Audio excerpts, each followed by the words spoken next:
এই রান্নাটা হয়ে গেলেই সবাইকে ডেকে খেতে বসিয়ে দেবা বৌমা। আচ্ছা মা, ঠিক আছে। মা, ও মা,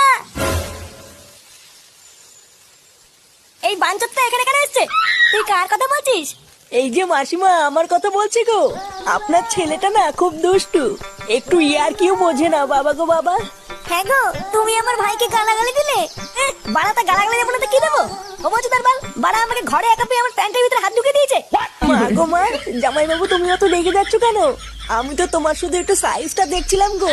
সাইজ ছিল হোম তার বাল, বাড়ি গিয়ে বাবার সাইজ দেখবি যা। কি সব উল্টো পাল্টা কথা বলছিস তুই? যা বলেছি ঠিকই বলেছি। লেওরা আজকে প্যান্টের ভিতরে হাত ঢুকে দিচ্ছে, কালকে তো বলবে হালকা করে পুঙাও মেরে দাও। এই কি হয়েছে রে? এত চেঁচামেচি কিসের? দেখুন না মেশামশাই, মা গো মা, আপনার ছেলে একটু ইয়ার কিউ বোঝে না। ওটাই আর কি ছিল বাঞ্চদ? দেখেছেন তো কিভাবে বলছে। দেখো মা, আমি কিন্তু বলে দিচ্ছি, এই চুদির ভাই যদি বাড়িতে থাকে আমি কিন্তু বাড়ি থাকবো না, বলে দিলাম। চোরে বাচ্চা, তুই ঘর থেকে বেরিয়ে যা। আমরা কোনো কাজকর্মের বেলায় নেই, কোনো রোজগার পাতি নেই, আবার বড় বড় কথা। ও বাড়া, মায়ের থেকে মাসির দরদ বেশি, তাই তো? বাড়া এখন তো দেখছি আমার থেকে এই বাড়িতে হোমোচোদার দাম বেশি।